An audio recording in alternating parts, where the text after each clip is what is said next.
Yo, what's going on, you guys? It's your boy Ben Mahari here, represent Mahari Nation Sports Podcast. Good evening to everybody. Much love to the entire LDBC and the basketball community. You understand what I'm saying? Don't miss an episode of Basketball Conversations every Friday night at 9 p.m. Central Time. Is where we discuss, basketball related news, history, stats, whatever we talk about in the world of basketball. You understand what I'm saying? So make sure to tune in for that. So, with that out the way, let's get down to the nitty gritty of this video here, shall we? I wanted to give my little rant here about Mr. Shannon Sharpe of Undisputed. Okay, now, as all you guys already know, Shannon Sharpe is a Hall of Fame tight end, one of the greatest tight ends in NFL history. Okay, but when it comes to football and when it comes to like the game of football, this man tops the list. Okay, but I want to talk to you about how his bias for LeBron James and his hypocrisy of a lot of his argument when it comes to basketball really shows the lack of intelligence and exposing his own personal bias throughout the whole duration of the Last Dance documentary is making him really look real bad, not just to me, but to a lot of other viewers that know basketball. Okay, listen. If you don't notice by now throughout this whole coronavirus pandemic, the man literally has LeBron James jerseys all over his background at his house. So that just lets you know off the rip that he's a huge LeBron James biased fanboy, okay, that loves to praise everything LeBron James does, all right? But here's what really did the cake for me today.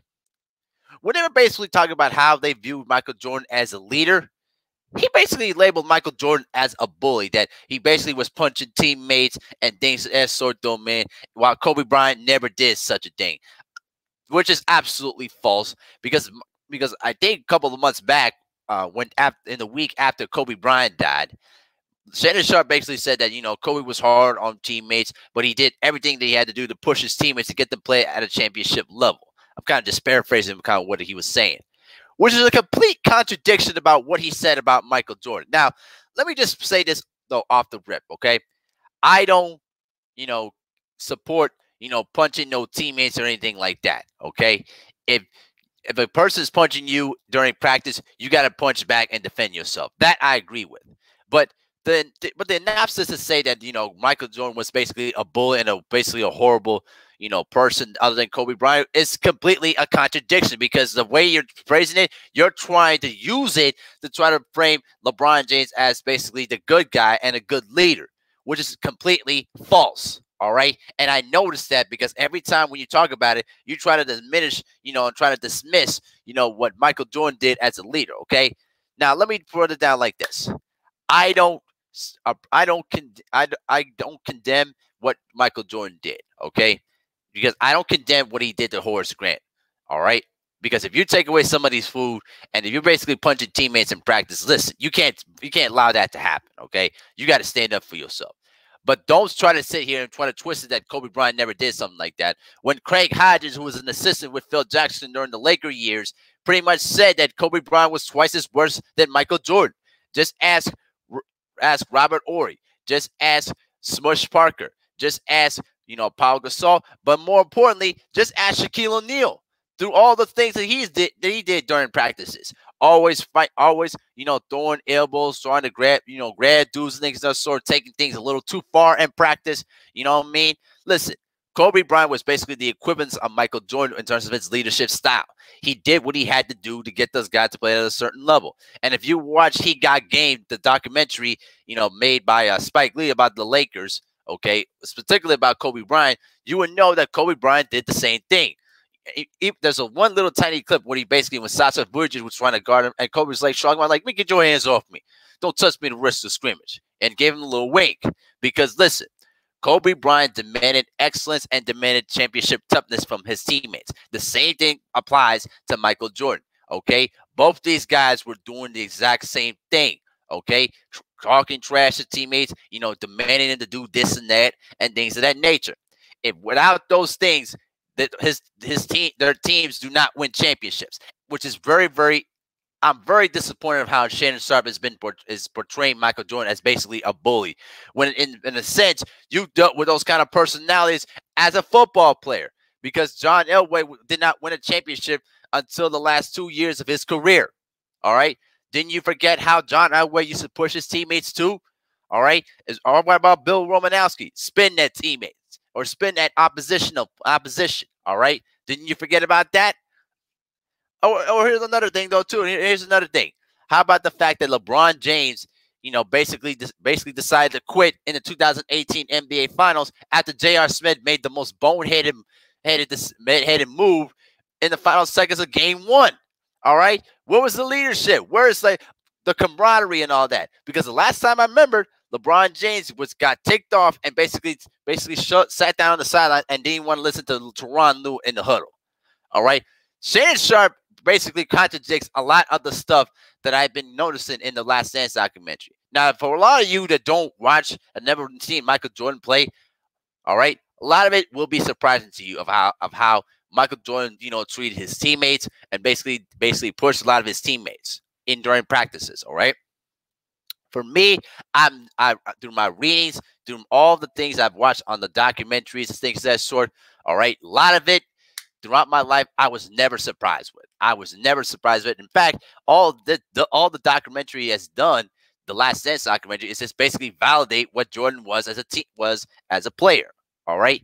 Now, I do agree with him on this. I do agree that, you shouldn't be putting your hands on teammates or trying to, punch them or things of that sort. That I agree with. All right. But I don't think Shannon Sharpe would survive, the kind of thrashing Michael Jordan would put in on his teammates. Now, I understand that Shannon Sharpe grew up in the deep South and wasn't probably going to be tested like that. But I don't know if Shannon Sharpe would be able to handle it, because Shannon Sharpe's demeanor is that if you're going to punk me around like that, we're going to fight. And I believe it. I do believe he would fight. But I don't think it would end up good for him, because then it would probably be forced him out of Chicago, which probably he would have wanted anyway. You know what I mean? Because you're not punching Michael Jordan. That's never going to happen. All right. The only time Michael Jordan wouldn't test that kind of people was Charles Oakley, because Charles Oakley grew up tough. All right, in Ohio, he wasn't going to be manhandled like that. That's why Michael Jordan was able to get away with a lot of the stuff with Horace Grant, because Horace Grant was just too mentally weak to basically handle Michael Jordan, and Michael Jordan knew he could push around Horace Grant, and he wasn't going to do nothing about it. All right, and I don't know if Shannon Sharpe wouldn't do anything about it until he got absolutely pushed. All right. That's my point about this. I feel like Shannon Sharpe continuously, tries to play a lot of these hypocritical games to try to suit the narrative that LeBron James is a way better player than Michael Jordan. And I see that loud and clear, and I see it through his words, and I see it how he presents himself every time.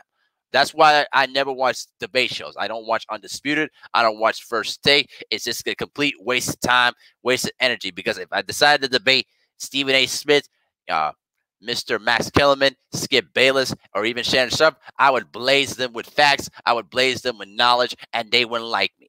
I would embarrass them real bad, to the point where they would have to walk off to the studio, because basically I exposed them to what they were, and they would get their feelings hurt.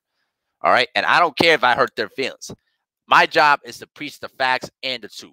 All right, and the fact of the matter is, LeBron James is just not a better leader and not a better player than Michael Jordan.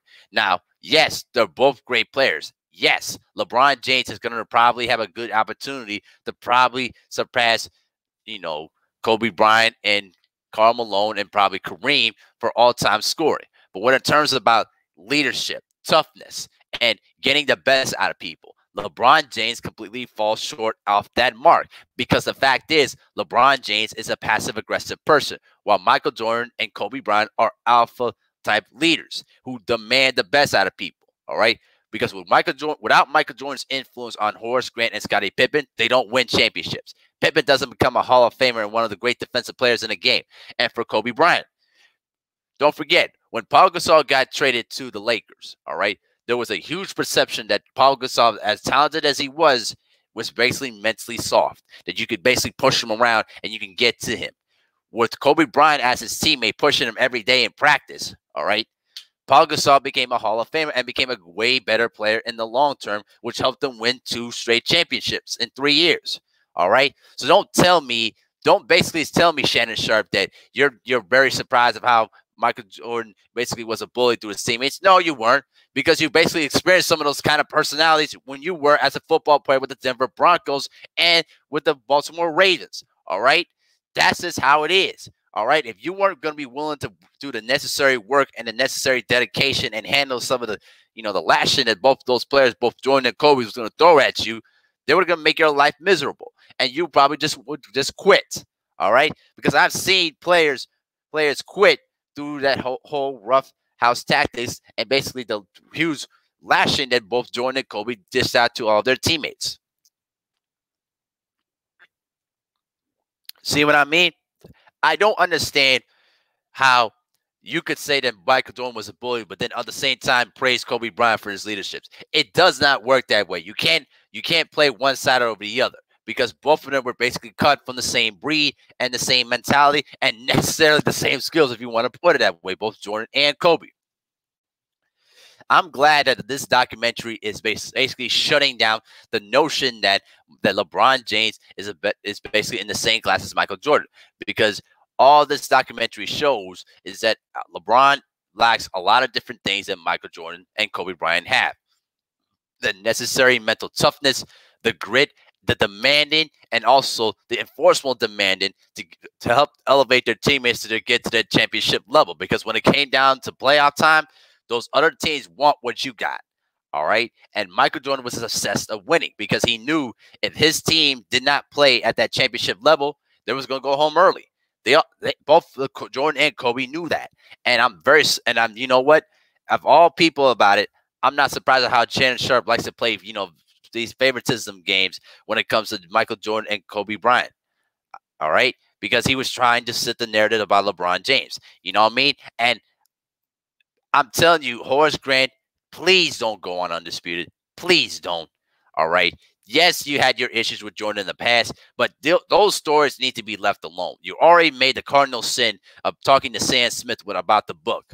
You don't need to compound it any further by going on national TV and especially spilling more of the stories, all right? Because it does no favors for anybody. And all that makes you look like it's a weak-minded snitch, all right? And Jordan's already an established guy. He's already in the Hall of Fame, so he has nothing to lose at this particular point. Because, listen, I'm not worried about Jordan's image the least a bit, because I already knew about Jordan's identity and personality as a player and as a person. So I don't look at Jordan. I look at Jordan as a basketball role model, but as not a human role model. Was stretch. And for people to try to put Michael Jordan as you need to look at him as a role model, it's just completely ridiculous. And I think that Shannon Sharpe is biased, and his lack of understanding about how basketball really works and how you got to make sure you got to put in the work throughout the whole summer to get ready for October. You know what I mean? That's something that Shannon Sharpe should have related to the most, because like he said in his Hall of Fame, documentary on the NFL Network, he said, I was fearful that some young guy was going to go in and take my job. I was going to make sure that nobody took my job. All right. And that's what he should have known that by off the rip. And that makes him very, very hypocritical and exposes more of the double standards that the media likes to try to portray in sports. This is why I don't have debates with a lot of dumb people, because I know I'm smarter than them and I can hit you with facts without even trying. All right. Just ask Ticket TV. Just ask LB. Just ask 78. Just ask, all the brothers in the LDBC what I do. I hit you with facts and I made you look bad while doing it. All right. And like I said, if I ever had a debate with Shannon Sharpe, I would just obliterate him with facts to the point where I would make him quit. All right. That's what I'm trying to tell y'all. Shannon Sharpe should not be trusted with his basketball opinion and throughout his perspective, because he basically plays the same bias. Same with Skip Bayless when it comes to his love affair with Michael Jordan, and the same guys with over those guys on ESPN with Skip Bayless, with Max Kellerman and Stephen A. Smith. That's why I don't even bother listening to them. I don't even bother watching their shows. It's just a complete waste of time, waste of energy, and literally I know my facts on basketball. I know what I read, in terms of what these reporters are actually going out there and reporting on the truth, while these guys are basically sitting there in the studio rambling about what they think, in which they know that's not true, but basically they're doing it because they're getting paid big bucks to display their narrative garbage. And I don't appreciate that. It takes away the pureness, and it basically makes the new generation of sports fans look even dumber when you display that kind of nonsense. So that's just how I feel about it. That's just basically my rant about it, the whole situation. But let me know what you guys think in the comment section. Do you agree when I'm talking about it with Shannon Sharpe, or you don't agree? But let me know what you guys think.